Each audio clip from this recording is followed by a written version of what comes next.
আসসালামু আলাইকুম। বাংলা সংবাদে আপনাকে স্বাগতম। আজকের সংবাদের শুরুতেই জানিয়ে দিব, সাগররণী হত্যায় সাবেক সরকার জড়িত। সরকারের নির্বাচনী রোডম্যাপের বার্তা আসতে পারে 15 ফেব্রুয়ারি, জানালেন মির্জা ফখরুল। বিদেশে পলাতক আওয়ামী লীগ নেতাদের অনেকেই অর্থ সংকটে, জ্যেষ্ঠ নেতার বরাতে জানালেন জুলকারনাইন। অক্টোবরের মধ্যে হাসিনা ও আওয়ামী লীগের শীর্ষ নেতাদের বিরুদ্ধে মামলার রায়। আওয়ামী লীগ নিষিদ্ধের আগে নির্বাচন শহীদদের সঙ্গে প্রতারণা, জানালেন হান্নান মাসুদ। সারা দেশে অপারেশন ডেভিল হান্টে গ্রেপ্তার 343 জন। সাগররণী হত্যায় সাবেক সরকার জড়িত। সাংবাদিক দম্পতি সাগর সরোয়ার ও মেহেরুন রুনি হত্যা মামলায় সাবেক সরকার জড়িত বলে মন্তব্য করেছেন রুনির ভাই নওশের আলম রোমান। এছাড়া মামলার তদন্তে বেশ কিছু অগ্রগতি এসেছে বলে জানিয়েছেন বাদীপক্ষের আইনজীবী শিশির মনির। মঙ্গলবার হাইকোর্টের অ্যানেক্স ভবনের সামনে সাংবাদিকদের সাথে আলাপকালে তারা এসব কথা বলেন। এ সময় উপস্থিত ছিলেন সাগর রুনির ছেলে মাহির সরোয়ার মেঘ। তদন্তের অগ্রগতির বিষয়ে আইনজীবী বলেছেন, যতটুকু আমরা জানতে পেরেছি বেশ কিছু ডেভেলপমেন্ট বা অগ্রগতি হাতে এসেছে। সময়ের ব্যবধানে এই ডেভেলপমেন্ট নিয়ে হাইকোর্ট বিভাগে তদন্ত প্রতিবেদন সাবমিট করা হবে। তিনি বলেন, অতীতে এই মামলাটিকে সঠিকভাবে পরিচালনা করতে দেওয়া হয়নি। বর্তমানে তদন্ত রিপোর্টে কিছু তথ্যউপাত্ত এসেছে। অতীতে এই তদন্ত প্রক্রিয়াকে বাধাগ্রস্ত করা হয়েছে। আইনি পদ্ধতিতে তদন্ত চলতে দেওয়া হয়নি।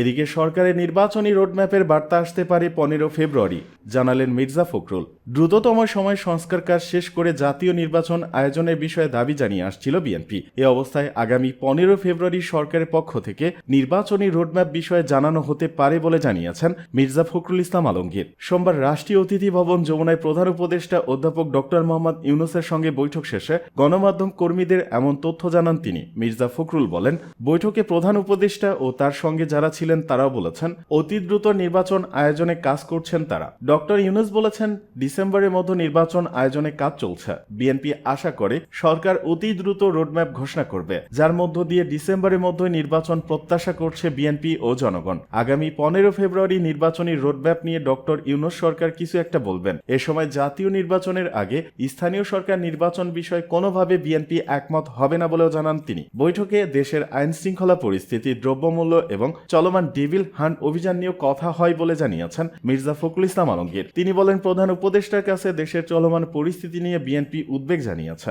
দেশে যেসব ঘটনা ঘটেছে তার দায় সরকার এড়াতে পারে না। সরকারি সংস্থা ও প্রতিষ্ঠানগুলোর সামনে এগুলো ঘটেছে, যা দেশের স্থিতিশীলতা বিনষ্ট করেছে, ফ্যাসিবাদকে সুযোগ করে দিয়েছে। প্রশাসনে এখনও ফ্যাসিবাদের দোষরা রয়েছেন জানিয়ে তাদের সরিয়ে বিচারের মুখোমুখি করার দাবি জানানো হয়েছে। বিদেশে পলাতক আওয়ামী লীগ নেতাদের অনেকে অর্থ সংকটে, জ্যেষ্ঠ নেতার বরাতে জানালেন জুলকারনাইন।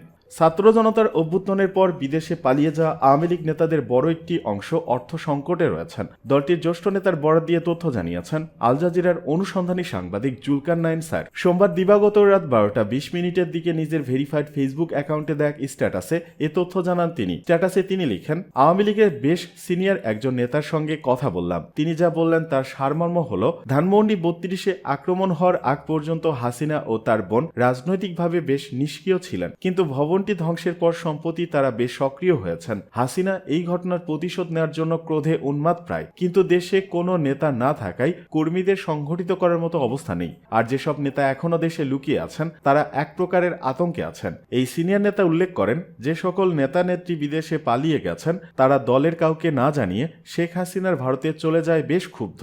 অনেকেই বলছেন তাদের সাথে বিশ্বাসঘাতকতা হয়েছে। বিদেশে অবস্থানরত এ সকল নেতাদের একটা বড় অংশ বেশ কিছু অর্থ সংকটে আছেন বলেও জানান তিনি। কারণ এভাবে চলে যাওয়ার কারণে তারা কেউই তেমন টাকা পয়সা সাথে করে নিতে পারেননি, কারোরই কোনো প্রস্তুতি ছিল না, আর বেশিরভাগই সম্পদ গড়েছেন অন্যের নামে, যা আদায় করতে তাদের বেশ বেগ পেতে হচ্ছে।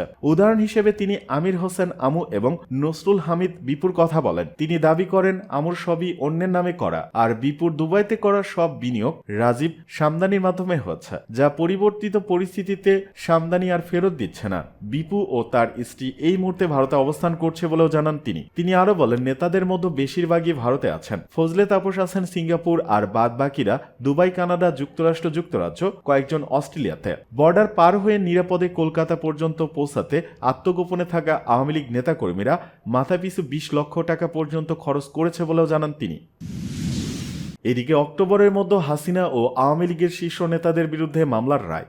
অক্টোবরের মধ্যে জুলাই হত্যাকাণ্ডের 3 থেকে 4টি মামলার রায় পাওয়া যাবে বলে জানিয়েছেন আইন বিচার ও সংসদ বিষয়ক উপদেষ্টা আসিফ নজরুল। মঙ্গলবার সচিবালয়ে এক প্রেস ব্রিফিংয়ে উপদেষ্টা কথা বলেন। আন্তর্জাতিক অপরাধ ট্রাইব্যুনাল গঠনের পর জুলাই গণহত্যার 300টি অভিযোগ গঠন করা হয়েছে বলেও জানিয়েছেন তিনি। আইন উপদেষ্টা বলেন, বিভিন্ন অপরাধে প্রসিকিউশন অফিস 16টি মামলা দায়ের করেছে। চলতি মাসে 4টি মামলা তদন্ত কাজ শেষ হবে। এরপর যাচাই বাছাই শেষে আনুষ্ঠানিক বিচার কাজ শুরু হবে। 3 সপ্তাহ সময় লাগবে। সাক্ষ্য গ্রহণ শেষে বিচার কাজ শুরু হবে ঈদের পর। আগামী অক্টোবরের মধ্যে 3 থেকে 4টি মামলার আনুষ্ঠানিক রায় হয়ে যাবে জানিয়ে আসিফ নজরুল বলেন, এদের মধ্যে শেখ হাসিনা সহ শীর্ষস্থানীয় আওয়ামী লীগ নেতা এবং শীর্ষস্থানীয় পুলিশ কর্মকর্তারা রয়েছেন। সাধারণ কোর্টের রায় দেরি হলেও আন্তর্জাতিক অপরাধ ট্রাইব্যুনালে বিচার দ্রুত হয়ে যাবে। সাইবার সিকিউরিটি অ্যাক্টের অধীনে মামলাগুলো প্রত্যাহার করা হচ্ছে বলে জানিয়েছেন আইন উপদেষ্টা। তিনি বলেন, এই অ্যাক্টে 396টি মামলা বিচারাধীন ছিল। এর মধ্যে 332টি মামলা প্রত্যাহার হয়েছে। 61টি মামলার প্রত্যাহারের সিদ্ধান্ত চূড়ান্ত হয়েছে। আওয়ামী লীগ নিষিদ্ধের আগে নির্বাচন শহীদদের সঙ্গে প্রতারণা, মন্তব্য হান্নান মাসুদের।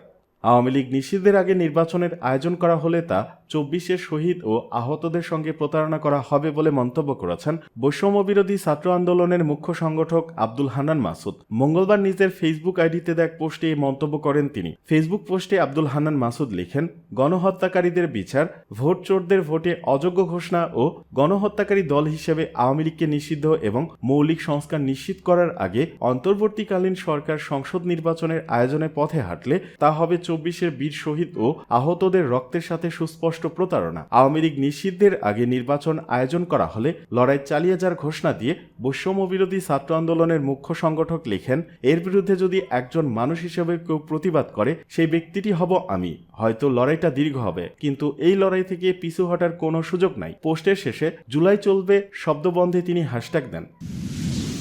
সারা দেশে অপারেশন ডেভিল হান্টে গ্রেপ্তার 343 জন।